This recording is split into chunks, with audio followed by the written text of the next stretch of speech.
Magic systems come in many varieties, in many shapes, and in many forms. And there's been a lot of talk about hard magic systems and soft magic systems and hybrid magic systems. And well, there are actually some questions you should get out of the way before you start deciding what kind of a magic system you're going to develop for your world.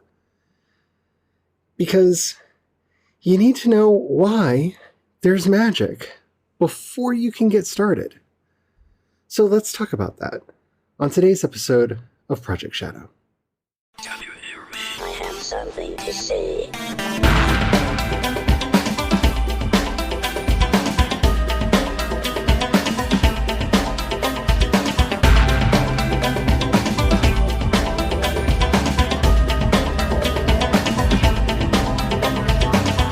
Project Shadow starts now. Hello everyone, how are you doing today? My name's Charlie. You might know me better as sci-fi fantasy writer C.E. Dorset, or that annoying person on YouTube who does all the writing sprints and streams all the time.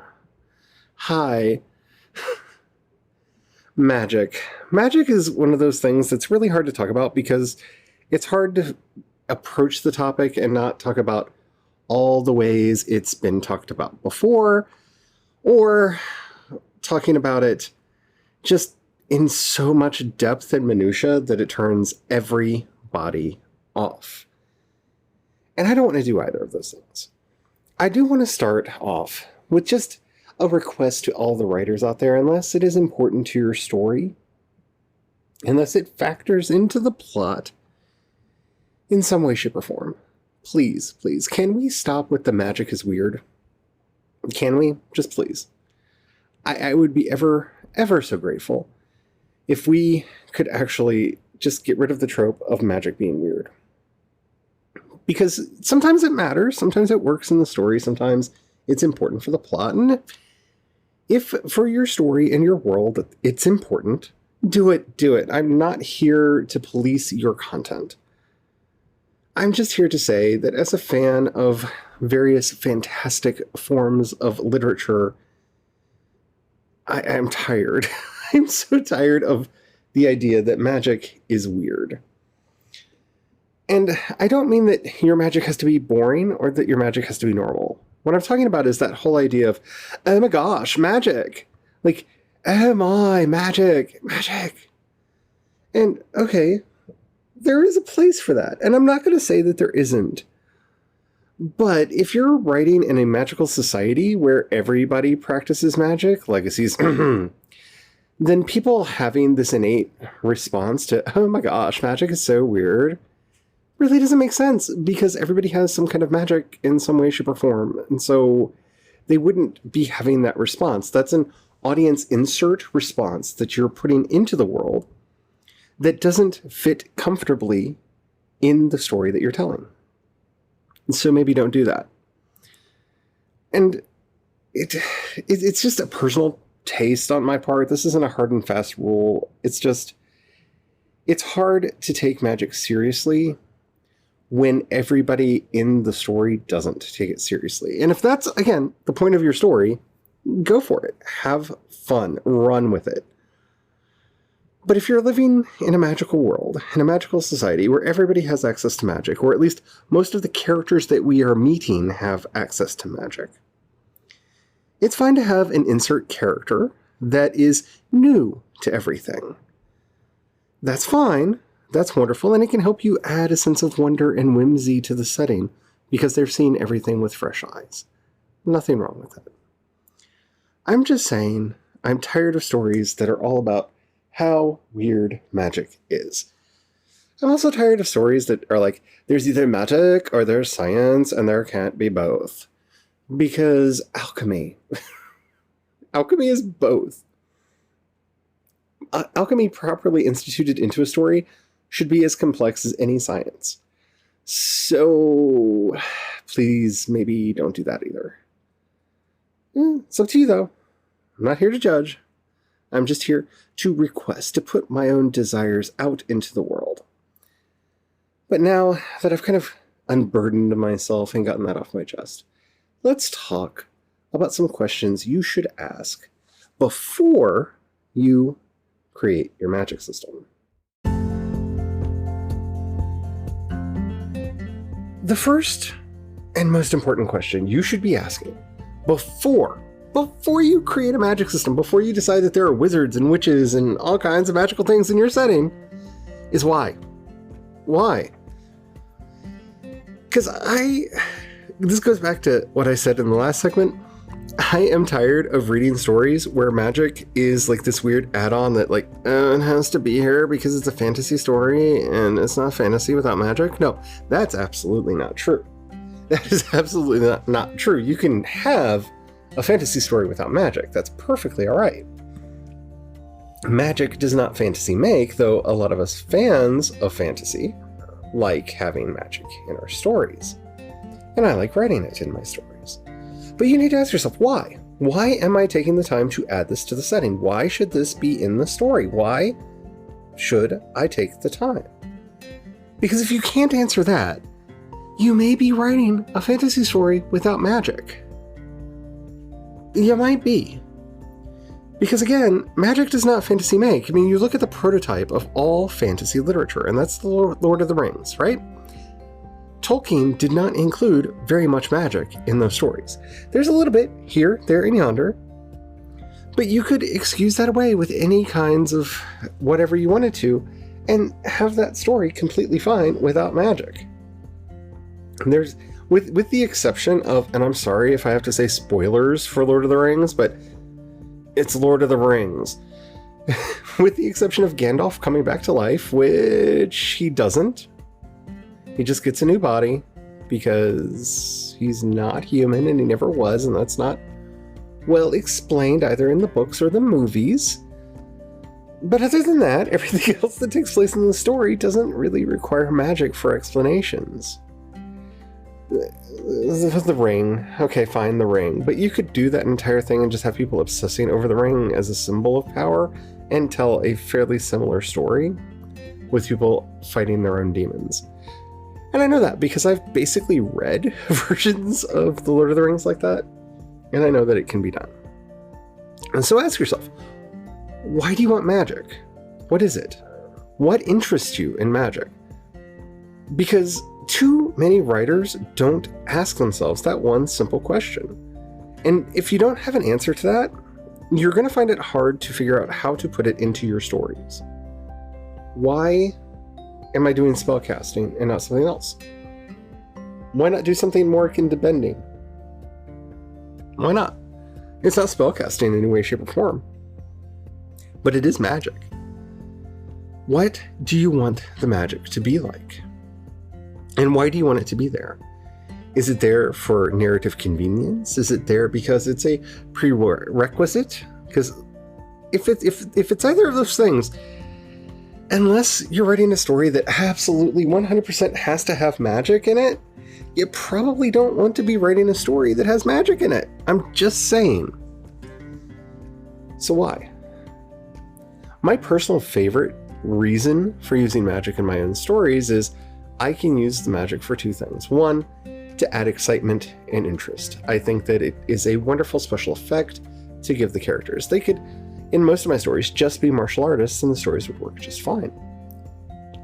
But I want them to be more than martial artists. I want them to be able to run through the air and leap giant, vast spaces. I want them to be able to do amazing things that they wouldn't be able to do in the ordinary world, because that's my aesthetic and I like it. I also like to use magic to show subtle things that don't normally manifest in a story. So many of the unconscious elements of the setting can be manifest and made real. It can work in a way that normally wouldn't. It's basically a method for me to speak the metaphor out loud. Why do you want magic in your story? You really should have a reason, because it will help ground you in what you're doing. Because once you know the reason you want magic in your story, that's going to help answer a lot of the questions that come later about how the magic should work. Because if, like me, you're interested in magic more as a, did you catch the term I used? Special effect? then you want a soft magic system. Because a hard magic system is going to take away a lot of that effect from the story.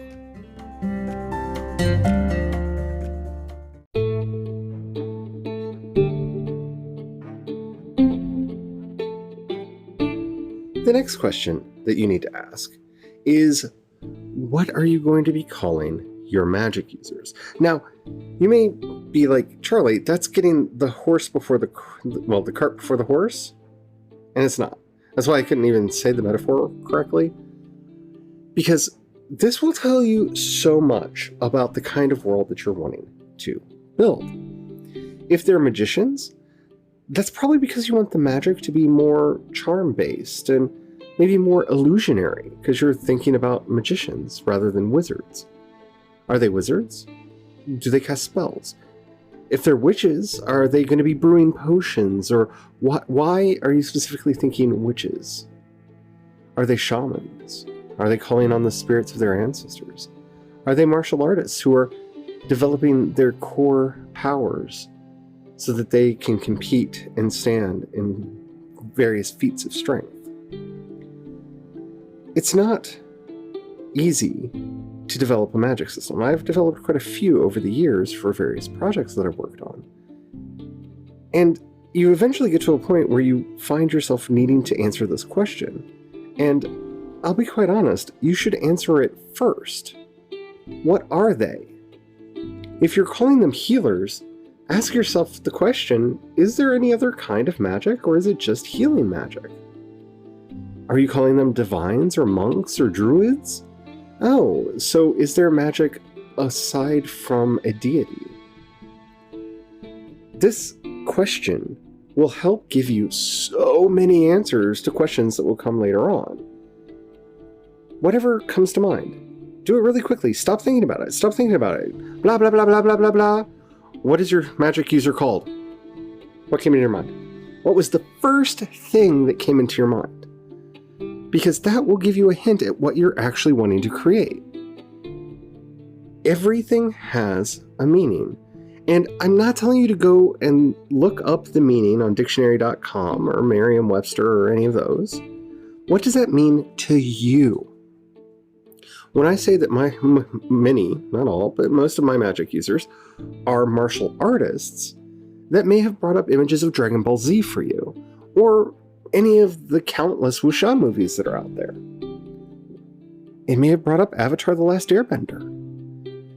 Those images that flicker through your mind when you think about the word that you want to call your particular brand of magic user, that will tell you so much about the world that you're inventing. It will give you a lot of pre-built answers and a lot of questions that you're not going to have to struggle with. So answer that one first, if you can. Remember, all of these are suggestions. So in my very first book, the magic users are exclusively referred to as makers. And it's because they have the ability to make reality through manipulation of the subtle forces of nature. And that's why they're called makers. By knowing what they're called, you get a sense of how the magic works before we even go into the magic system. And I wish I knew that ahead of time, because I actually went through and constructed every last detail of the magic system before I had a name for them. And I could have saved so much time if I had the name first. Because once I knew that they were makers, like once I realized that, like this is the word, they're going to be called makers, lights went out. Everything went dark for a second. And I realized there on the stage, in the spotlight, was the one true magic system that I was seeking to have in this story. Everything else I was groping around on, like are there witches, are there wizards, are there spellcasters, how are spells used? Well, that setting didn't have spells. So why am I sitting there struggling over how spells are used? Because they're not. So ask yourself, early and often, what are they called? What are they called? And if you have multiple names, that's even better, because you're starting to see the size of magic in your setting. which scale is a really big thing and can really change a lot of your decisions going forward over how the story should be built and the way everything should be done.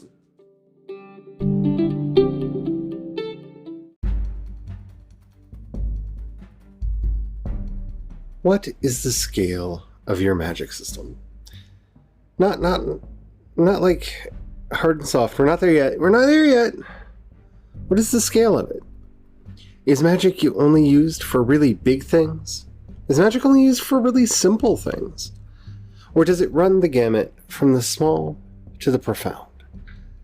What is magic for? Ask yourself that. You may think that I'm asking the same question over and over again, but these are variations on the same question. That once you get an answer, once you find the answers that you feel are right for your story, then you will know what you're doing. So when you're thinking about scale, you really should be thinking about, do witches and wizards, or whatever you call your magical folk, do they stir their tea with magic? Do they knit their clothes and sew their clothes with magic?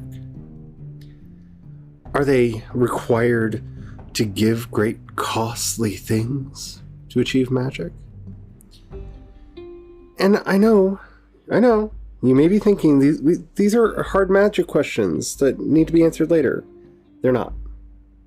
And they're important to ask up front and be very direct about the answer. Think about the world that you're wanting. If magic is infused in every little thing, then when you are devising your magic system, the cost of magic should be cheap. If magic is only used for really big things, then magic should be very expensive. You need to look at the magic that you're wanting to have in your stories, in your setting, and ask yourself, how intimate is magic? How far into people's lives does magic reach? Because this will tell you so much, not only about your magic system, but about your world building. Because if everything is magical, if this is My Little Pony Friendship is Magic, where everything is done with magic, just about, that can be done, then you're going to have magical seamstresses, and magical tailors, and magical coffee shops, and magical restaurants. If, on the other hand, you're doing something where magic is much more costly or rare or requiring great sacrifice, then, you're not going to be like finding the spider in the corner of the room to kill it so that you can make yourself some tea. That's not going to be a thing that you do. Now, the scale of magic really has an effect on the nature of magic in your world. This is one of the biggest differences, and I really don't want to be talking about She Who Shall Not Be Named or anything about her right now, for so many reasons. But it's one of the biggest differences between the Harry Potter books and the Harry Potter movies. Magic is much more ubiquitous in the movies than it is in the books, and a lot of people have retroactively imagined it into the books when it's not there. In the movies, we see talking shrunken heads everywhere, and people stirring their tea and their coffee with a wave of the hand. We see magic very ubiquitous in every facet of their lives. Whereas in the books, magic requires more focus and more attention and isn't such an offhand sort of a thing. It requires knowing spells and exactly how to operate them. And so, even though I really don't want to be talking about her for so many reasons, it makes for a very good example because quite a few of you have probably both read the books and seen the movies.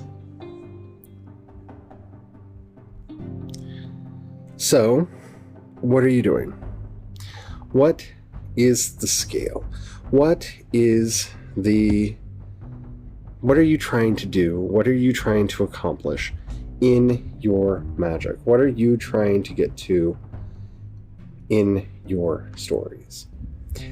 Ask yourself that over and over and over again, because I personally like magic to get down in the nitty-gritty.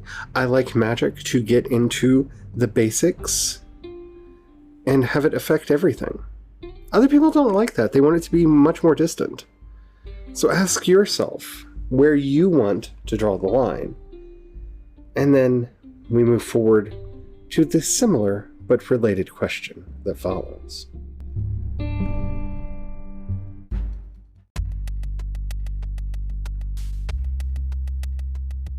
Before you say, Charlie, you're asking the same question again, I'm really not, and please listen for the nuance here. We've talked about the scale of magic, but what is the depth of magic in your world?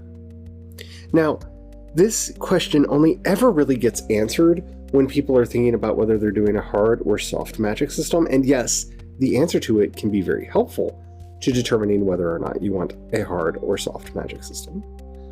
But it doesn't have to be restricted just to that. So when I say depth, I mean like literally, like how deep is your magic?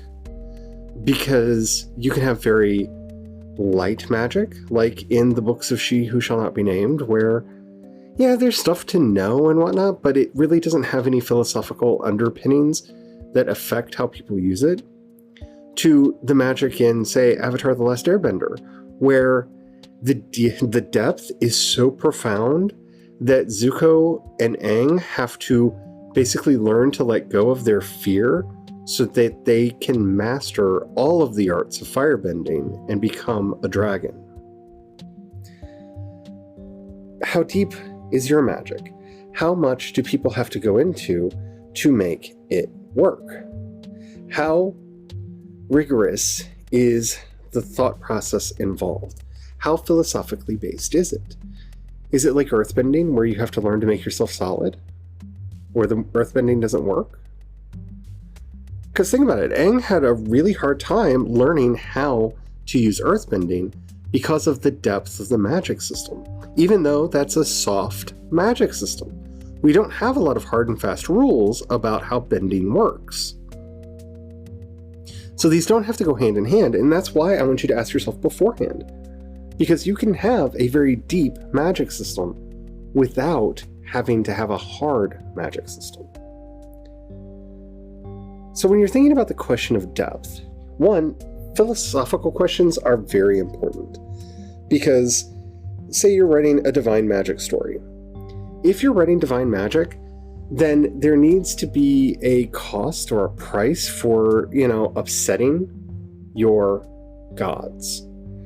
Because if you have to be in good with a god to have access to magic, if you offend that god and break the rules that that god has established, one, you should definitely lose your magic. But there should be a price to that, because you've literally offended a deity. This isn't theoretical anymore, because in the world, that's where the magic comes from. So how in depth is the philosophy here? Does every magical order and every art have its own philosophy in depth? Or is it kind of a general idea that pervades everything, like, say, the Force in Star Wars? Which is it? Do they have contradictory opinions or feelings about how to perceive the Force or use the Force? Because that is a magic system. No matter what anybody tries to say, it's definitely a magic system. So what are you wanting to do? How deep? How deep is your story? How deep is the magic ingrained into the story? Because it can help and or hinder your story, depending on the type of story that you're telling. If you're doing a story that is based in Illuminism, which we're going to be talking about in detail in next week's episode, which is magic as a spiritual path to enlightenment, then you should probably have a fairly deep idea of what magic is, because if it's actually going to bring about some sort of enlightenment, whatever that means for your setting, it needs to have the rigor to stand up to that. Because nothing, at least for me, makes a magic system fall flat then when we hear about the great cost of doing it, or the great philosophy that the characters have to maintain in order to use it, and then witness characters that are totally not using it in that way because they're the villains, and they don't use it that way because they're the villains, but it somehow still works for them. See, that's something that you could easily handwave with literally a couple lines about how there are contradictory ideas and make the magic more shallow and less deep.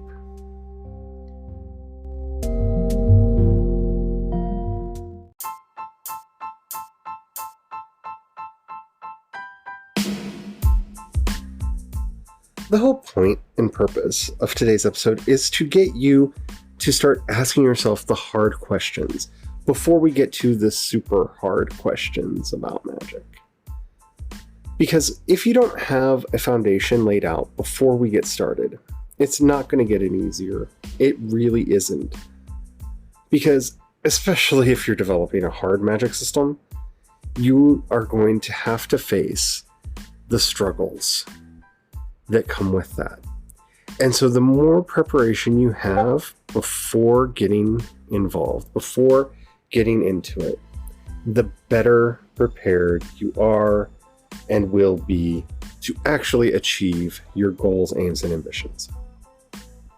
It's as simple as that. Writing is hard. Magic is hard to maintain in a way that feels appropriate and right.